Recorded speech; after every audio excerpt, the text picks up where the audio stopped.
నిర్గమకాండం, the book of Exodus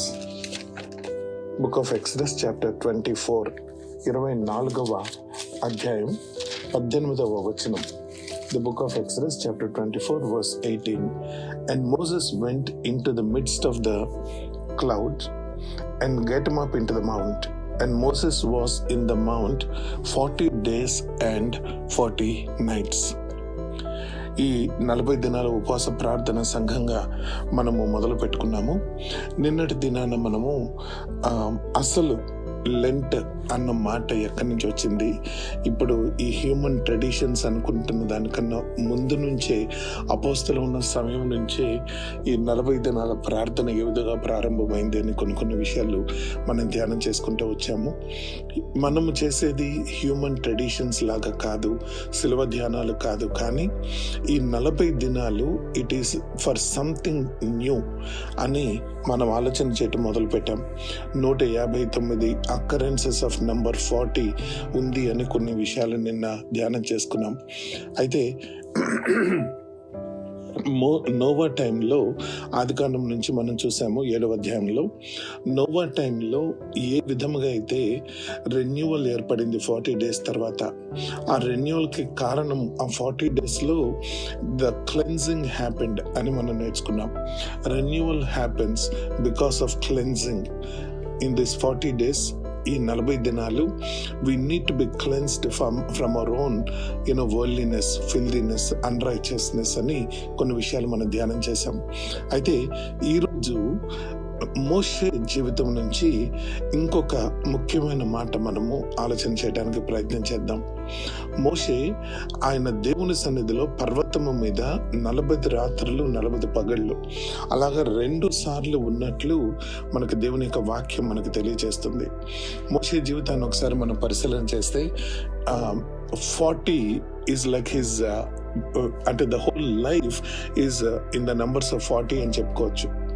మోషే జీవితంలో ఈ 40 అన్నది అనేక సార్లు మనం చూస్తాం.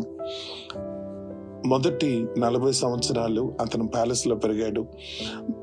నెక్స్ట్ 40 సంవత్సరాలు అతను విల్డర్నెస్ లో, మిద్యాన్లో ఉన్నాడని, చివరి 40 సంవత్సరాలు అతను ఇలాగా లీడర్ లాగా దేవుని యొక్క పని కొరకు వాడబడ్డాడు అని మనం అనేక సార్లు వింటాము, చదువుతాం దాని గురించి.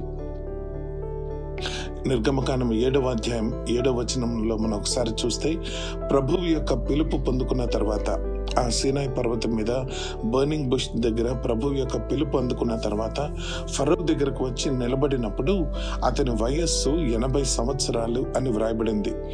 Moses was 80 years old and Aaron was 83 years old when they stood before Pharaoh అని వ్రాయబడింది. అలానే ద్వితీయోపదేశకాండం 34వ అధ్యాయం 7వ వచనం దగ్గరకు వచ్చేటప్పటికి, when Moses died he was 120 years old అని. సో అరణ్యంలో అతను గడిపిన సంవత్సరము 40 సంవత్సరాలు అని మనకు తెలుస్తుంది. ఎవ్రీ 40 కొట్టగానే there is something new that happened in Moses' life. When he was 40 years old, పెత్తనం తన చేతిలోకి తీసుకున్నాడు.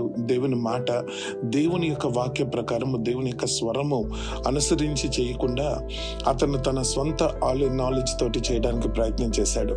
అలా ప్రయత్నం చేసినప్పుడు ఆ ప్లాన్ అంతా కూడాను, అతని ప్రయత్నం కూడా బెడిసి కొట్టింది. అక్కడి నుంచి అరణ్యానికి పారిపోతాడు. అరణ్యంలోనికి వెళ్ళిన తర్వాత మిద్యాన అరణ్యంలో పెళ్లి చేసుకుంటాడు. మామ దగ్గర ఉంటాడు. మామ యొక్క గొర్రెలను కాచుకుంటూ లైఫ్ అంతా బాగానే ఉంది అని అనుకుంటూ ఉంటాడు. అయితే ఆ 40 years ఎండ్ అయ్యేటప్పటికీ again he receives a new direction in his life. At the age of 80, the Lord appears to him on Mount Horeb పర్వతం మీద దేవుడు కనపడటము, అక్కడి నుంచి దేవుడు కమిషన్ ఇచ్చి మోషేని పంపించటము, ఇవన్నీ మనం చూస్తాం. అయితే ఎప్పుడైనా సరే, అంటే Moses life ఎలాగనంటే 40 years he led people of Israel in wilderness. 40 days he stayed in the presence of the Lord to receive the law. 40 days he stayed in the presence of the Lord to receive second time the law again. ఏది చూసినా సరే మోసెస్ని we can say he's man of 40s అని చెప్పుకోవచ్చేమో. అయితే ఈరోజు ప్రత్యేకంగా మనము అంటే ఇశ్రాయేలీల జీవితము గురించి, అది మనకి చివరి దినాల్లో జీవిస్తున్న మనకి నిరీక్షణ కలగడానికి, బుద్ధి కలగడానికి దేవుడు మనకి తెలియజేశాడు అన్న మాట మనం చూస్తాం. కాబట్టి ఇశ్రాయేలీల జీవితంలో వాళ్ళకు సంభవించిన ఒక నూతనమైన పని, 400 సంవత్సరాలు వాళ్ళు అప్పటికి ఐగుప్తు దేశంలో బందీలుగా అంటే బానిసత్వంలో ఉండిపోతారు. యాక్చువల్లీ 430 years అన్నమాట. 400 సంవత్సరాలు వారు బందీలుగా ఉండిపోయిన తర్వాత వాళ్ళకి ఒక న్యూ బిగినింగ్ మొదలవుతుంది. మోషే వచ్చి వాళ్ళని విడిపించుకొని ఐగుప్తు దేశం నుంచి ఎర్ర సముద్రం దాటి వాళ్ళని విడిపించుకొని బయటకు వచ్చి వాళ్ళు ఆ 430 years అయ్యేటప్పటికి సీనాయి పర్వతం దగ్గరకు వస్తారు. వాళ్ళ లైఫ్లో, ఇశ్రాయేలీల లైఫ్లో ఒక న్యూ బిగినింగ్ ఇక్కడ మొదలవబోతుంది. The 40-day period that Moses spend on the mount of God. ఇప్పుడు మనం చదువుకున్న వాక్యం నిర్గమకాండము 24వ అధ్యాయం 18వ వచనం. దేవుని సన్నిధిలో గడిపిన 40 రోజులు ఇశ్రాయేలు ప్రజల జీవితంలో ఒక నూతన శకము, ఒక నూతనమైన దేశంగా వాళ్ళు ఏర్పడటానికి, నూతనమైన రాజ్యాంగం వాళ్ళు కలిగి ఉండటానికి, ఈ విధముగా వాళ్ళ దిశను, వాళ్ళ జీవితాన్ని మార్చివేసిన 40 రోజులు అన్నమాట అవి. So there is a new thing that happened there, a new thing that happened in the life of Israelites, in the life of Moses during this 40-day period. ఏమైంది, వాళ్ళు ఏం పొందుకున్నారు అని అంటే, మోషే జీవితాన్ని ఒకసారి పరిశీలన చేస్తే అతను ఏం పొందుకున్నాడో చూద్దాం. ముందు 40 దినాలు ప్రభు సన్నిధిలో ఉండి గడిపి వచ్చిన తర్వాత, అప్పటి వరకు మోషే అరణ్యంలో భార్య పిల్లలతోటి సుఖంగా ఉన్నాడు. తన పని ఏదో తను చేసుకుంటూ, ఏదో తన లైఫ్ తను జీవించుకుంటూ ఉన్నాడు. లైఫ్కి ఏంటి, what is the purpose of your life అని అంటే అతను బహుశా చెప్పలేకపోయేవాడేమో. ఇప్పుడు ఉన్న నీ జీవితానికి ఒక సార్థకత ఏంటి అని అంటే చెప్పలేకపోయాడేమో. ఒక డెస్టినీ అంటే చెప్పలేకపోయేవాడేమో. నీ జీవితానికి ఏదైనా ఒక ప్లాన్ ఉందా అని అంటే చెప్పలేకపోయాడేమో. నువ్వు ఏదైనా ఒక పని కలిగి ఉన్నావా అని అంటే ఏదో ఇంకా పొద్దున్న లేచిన దగ్గర నుంచి మామగారి గొర్రెలను కాపులు కాచుకోవడము అలానే ఉండిపోయాడు. కానీ తన ఫుల్ఫిల్మెంట్ ఆఫ్ లైఫ్కి ఒక ఆధారం లేకుండా అతను జీవించాడు. కానీ at the end of 40 days, ఒక 40 దినాల తర్వాత, ముందు హోరేబు పర్వతం దగ్గర ప్రభువు అతనికి బర్నింగ్ బుష్ లో ప్రత్యక్షమైనప్పుడు ఒకటే మాట చెప్పారు. ఏంటి అని అంటే, ఇది చిన్న ప్రాజెక్ట్ అన్నమాట. Go to Pharaoh and tell him that let my people go that they may come here and worship me. అంతే. That's the only commission, that's the only job that Moses received. అంటే మన భాషలో, మన IT భాషలో చెప్పుకోవాలని అంటే it's a small 3-month project అతనికి వచ్చింది. అంతే. వెళ్ళాడు ఫరో దగ్గరికి, ఫరో ఒప్పుకోలేదు. దేవుడు తన 10 plagues అలౌ చేశారు. మళ్ళీ ఇశ్రాయేల్ ప్రజలు బయటకు వచ్చారు. 2 monthsలో వాళ్ళు సీనాయి పర్వతం దగ్గరకు వచ్చేసారు. మిషన్ అకంప్లిష్డ్, ప్రాజెక్ట్ కంప్లీట్ అయిపోయింది. తర్వాత ఏంటి, నెక్స్ట్ ఏంటి, మళ్ళీ మిదియాను వెళ్ళిపోవాలా, మళ్ళీ ఏంటి, that is the life that Moses was. కానీ this 40 days that he spent in the presence of the Lord, 40 దినాలు దేవుని సన్నిధిలో మోసే గడిపిన తర్వాత ఏం చెయ్యాలో అతనికి తెలుసు. నెక్స్ట్ 40 years అతను చనిపోయేంత వరకు ఏం పని చేయాలో అతనికి తెలుసు, ఎలా పని చేయాలో అతనికి తెలుసు. తర్వాత అతని జీవితానికి ఒక పర్పస్ ఉంది అని అతను గ్రహించి దాని ప్రకారంగా he lived a purpose driven life. 40 days made a lot of difference in his life. అయితే ఈ రెన్యూవల్కి అతను ఏం చేశాడు? During 40 days, what he did, that he got such a renewed vision, he got such a renewed instruction, he got such a renewed guidance. ఇవన్నీ అతనికి దొరికాయి. ఎలా దొరికాయి? అతను ఈ 40 daysలో ఏం చేశాడు? The question that is there before all of us, what does that 40 days meant to Moses and what should it mean to you and me today? ఆలోచన చేస్తే ఆ 40 డేస్కి ఫస్ట్ ప్రిపరేషన్ ఇది మనం నిర్గమకాండము 19వ అధ్యాయం దగ్గర మొదలవుతుంది. 31వ అధ్యాయం చివరి వరకు ఇవన్నీ కూడాను మనం గమనిస్తాం. 2 sets of 40 days మనం ఇక్కడ గమనిస్తాం. క్లుప్తంగా మనం ఆలోచన చేస్తే సీనాయి పర్వతం దగ్గరికి ప్రజలు వచ్చేస్తారు. అందరూ వచ్చినప్పుడు దేవుడు మోషేని పర్వతం మీదకి పిలిచి, నువ్వు ప్రజలకు చెప్పు, 3 దినాలు తమను తాము వాళ్ళు స్నానం చేయాలి, బట్టలు ఉతుక్కోవాలి, భార్యాభర్తలు కలవకూడదు, యానిమల్స్ కూడా శుభ్రంగా వాష్ చేయాలి, ఈ మౌంటైన్ చుట్టూ ఒక బ్యారికేడ్ కట్టాలి, ఎవ్వరు కూడా మౌంటైన్ దగ్గరికి రావటానికి వీలేదు, వస్తే చచ్చిపోతారు, ఎవరైనా సరే స్నానం చేయకపోతే చచ్చిపోతారు, ఎవరికి వాళ్ళు నీట్గా క్లీన్గా ఉండాలి, అన్నీ ప్రాపర్గా చేయాలి. 3rd డే నేను దిగి వస్తాను అని నీ ప్రజలకు నువ్వు చెప్పి నువ్వు సిద్ధం చేయని చెప్తాడు. సో మోషే కిందకు వచ్చి సిద్ధం చేస్తాడు. సిద్ధం చేసిన తర్వాత ప్రభువు మేఘంలో నుంచి ఆయన పర్వతం మీదకి దిగి వచ్చి ఆయన మాట్లాడటం మొదలు పెడతారు. అది మనం ఎక్సడస్ చాప్టర్ 20లో మనం చూస్తాం. ఆయన ఇచ్చిన 10 కమాండ్మెంట్స్ కానివ్వండి, ఆయన ఇచ్చిన మోరల్ లా అంతా దేవుని ప్రజల వెనికిడిలో సీనాయి పర్వతం నుంచి ఆయన అందరికీ వినిపింప చేస్తారు.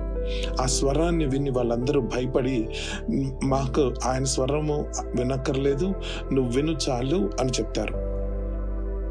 అప్పుడు మోషేకి ప్రభు ఒక ఆజ్ఞ ఇస్తారు. ఏంటనంటే, నువ్వు ఈ ఎల్డర్స్ నాదాబ్, అబీహు వీళ్ళందరినీ, అహరోను వీళ్ళందరినీ తీసుకొని పర్వతం మీదకి రా అని చెప్తారు.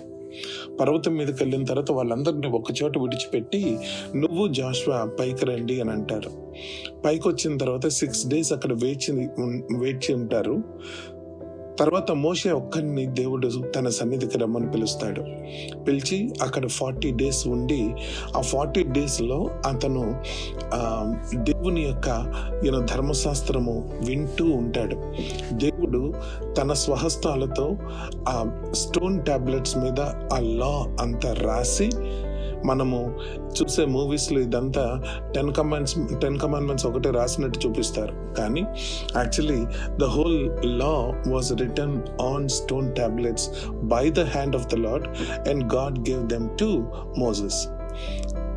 అయితే మోషే అది తీసుకొని కిందకు వచ్చేటప్పటికి కింద ఇశ్రాయేలు ప్రజలు ఒక దూడను చేసుకుంటారు. 40 days మోషే ఏదో అయిపోయాడు, పైన చనిపోయాడేమో, మాకు వేరే దేవుని చెయ్యి, మేము ఇక్కడి నుంచి వెనక్కి వెళ్ళిపోదామని అహరోన్ని ప్రేరేపిస్తే, అహరోను వీళ్ళందరూ బంగారంతో ఒక పోత పోస్తే అది ఒక దూడ అవుతుంది. ఆ దూడ దగ్గర వాళ్ళందరూ తాగి ఏదో బట్టలు ఇప్పుకొని నాట్యాలు ఆడుతూ ఉంటారు. అది చూసి మోషేకి చాలా కోపం వస్తుంది. చాలా కోపం వచ్చి చేతిలో ఉన్న స్టోన్ టాబ్లెట్స్ని పడేస్తాయి, పగిలిపోతాయి. అయితే మళ్ళీ ప్రభువు మళ్ళీ మోషేని రమ్మంటారు పైకి. మోషే పైకి వెళ్ళిన తర్వాత ఈసారి ఆలయం ఏ విధంగా ఉండాలి, ఆలయపు పనులు ఏ విధంగా ఉండాలి, యాజకులు ఏ విధంగా ఉండాలి, ఇవన్నీ ఇచ్చి మళ్ళీ ఆయన ఈసారి చెప్తున్నప్పుడు మోషే పలక మీద రాసుకుంటాడు. ఎక్సడస్ చాప్టర్ 34:28లో మనం చూస్తాం. Exodus chapter 34:28 Moses will write this time అయ్యి కిందకి దిగుతాడు. So these are the 2 sets of 40 days that happened. క్లుప్తంగా మన లైఫ్లో మనము కూడా ఒక పర్పస్ కలిగి ఉండటానికి, మనం కూడా ఒక డైరెక్షన్, ఒక వర్క్ కలిగి ఉండటానికి, ఒక విజన్ కలిగి ఉండటానికి, ఒక గైడెన్స్ కలిగి ఉండటానికి మన లైఫ్లో 40 daysలో మనం ఏం చేస్తే అవి పొందుకుంటాము అని ఆలోచన చేస్తే, నెంబర్ 1 కాన్సక్రేషన్. ఎక్సడస్ చాప్టర్ 19:10లో మనం చూస్తాం, people need to consecrate themselves. Moses had to wash himself. First sanctification and consecration జరగాలి. రెండవది, he needs to ascend to the presence of the lord. చాలాసార్లు మనం ఏ ప్రయత్నం చేయకుండా దేవుని సన్నిధికి వెళ్ళటానికి, ఆ దేవుడు అన్ని చోట్ల ఉన్నాడులే అని బెడ్ మీద ఒకసారి, ప్రభా నన్ను కాపాడు, బ్లెస్ మీ లార్డ్ అని పడుకుంటూ ఉంటారు చాలా మంది. But we need to take some effort to come to the presence of the lord. Exodus chapter 19:20. ఒక్క రోజులో మోసెస్ 3 సార్లు 4 సార్లు పర్వతం ఎక్కినట్టు మనం చూస్తాం. ఎక్కటం దిగటం. The mediator between God and the people of Israel. ఒక్క రోజులోనే we see that multiple times in Exodus chapter 19, how he ascended into the presence of the Lord, how he came down and told the people of Israel, and how he went up again. Consecration ఎంత ముఖ్యమో, second the effort to come to the presence of the lord అంత ముఖ్యం. మూడవది waiting. Exodus chapter 24:16 he waited. ఏది Aaron, నాదాబ్, అబీహూలు వీళ్ళందరినీ తీసుకొని ఒక level వరకు వస్తే, అక్కడ నుంచి జాషువాను, మోసెస్ ఇంకొక లెవెల్కి వెళ్తే, అక్కడ వాళ్ళు పర్వతము మీద 6 days వెయిట్ చేసినట్లు మనం చూస్తాం. వాళ్ళ క్యారియర్స్ తీసుకొని వచ్చారా? లంచ్ బాక్స్, డిన్నర్ బాక్స్ ఏమైనా ఉందా? టాయిలెటరీస్ ఎట్లాగా? వాళ్ళ did you think about the day to day things? They just waited for 6 days doing nothing, waiting for the call from the Lord. 6 days అయిన తర్వాత మోసెస్కి దేవుడు మళ్ళీ తన వాయిస్ను వినిపించి come up to my presence అని అంటారు. వెళ్ళి Moses stays there for 40 days. ఆ 40 days ఏం చేశాడు అని అంటే, ఫస్ట్ టైం హీ లిజన్డ్. దేవుడు చెప్తున్న విషయాలు అతను వింటూ ఉన్నాడు, దేవుడు వ్రాస్తూ ఉన్నాడు. సెకండ్ టైం వెళ్ళినప్పుడు ఇతను వ్రాస్తూ ఉన్నాడు, మోషే వ్రాస్తూ ఉన్నాడు, దేవుడు చెబుతూ ఉన్నాడు. Are you getting my point here? For you to have a purpose-driven life, after 40 days, he knows exactly why he was there on this earth. Moses, why are you there on this earth? Why was you created? దేవుడు అసలు నేను ఎందుకు సృష్టించాడు, నువ్వు అసలు భూమి మీద ఎందుకున్నావంటే, he knew exactly why he was there. He knew the purpose. Number 2, he has the direction for what needs to be done. He has the guidance properly. అతని ప్రాజెక్ట్ స్పెసిఫికేషన్స్, డీటెయిల్స్ అన్ని దేవుడి దగ్గర నుంచి పొందుకోగలిగాడు. 40 days in the presence of the Lord made so much of difference in his life that at the end of these 40 days he began a new chapter in his life for 40 years. And he died a fulfilled, పౌలు గురించి చెప్పిన మాట ఉంటుంది కదా, I finished my race అని. He could say that confidently. These 40 days made the difference in his life. First began with cleansing, again consecration. Second, effort to come to the presence of the Lord. Third, waiting until you hear the voice of the Lord. Fourth, you will take time to listen, you will take time to write, you will take time to see what the Lord is showing you. 3 జరిగాయి అక్కడ. పర్వతం మీద దేవుడు కొన్ని చూపించాడు, ప్రత్యక్ష గుడారపు నమూనా చూపించి, నువ్వు ఇదే విధంగా కింద నువ్వు కట్టాలి అని చెప్పినప్పుడు he has seen that vision. He heard the voice of the Lord. He heard the law. He heard what he is supposed to do. And then he has written what he needs to learn, what he is supposed to do. He has written that also. ఈరోజు మన జీవితంలో ఒకసారి ఆలోచన చేస్తే, మనము విని మన జీవితంలో మనం రాసుకుంటున్నామా? దేవుని యొక్క వాక్యము, దేవుని యొక్క స్వరము వింటూ చూడాలి, వినాలి, రాయాలి. Waiting in the presence of the Lord is not a simple thing. ఏదో ఉన్నాము, మోకాల మీద కొంతసేపు ఉన్నాము, దేవుని సన్నిధిలో గడిపాం కాదండి. It is washing first. It is taking effort second. It is waiting third. And then it is seeing, hearing and writing.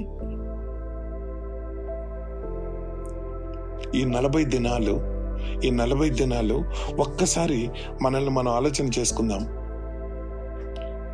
These 40 days needs to be like that. Cleansing, నిన్న మనం అనుకున్నట్లు.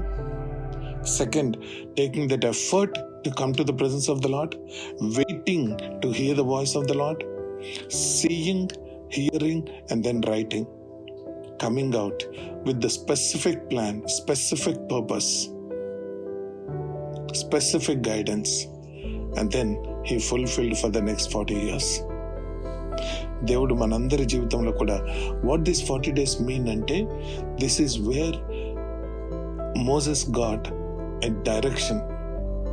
మన జీవితంలో కూడా దేవుడు అలా పర్పస్ డ్రివెన్ లైఫ్, అలా specific purpose, specific plan తోటి మనందరం మన జీవితాలు దేవునికి వాడబడే అర్హమైన పాత్రలాగా దేవుడు చేయడానికి ఈ 40 దినాల్లో దేవుడు మనల్ని పరిశుద్ధపరిచి తన స్వరాన్ని వినిపించి తన ప్రత్యక్షతల మనకి దర్శనమిచ్చి దేవుడు నడిపించును గాక.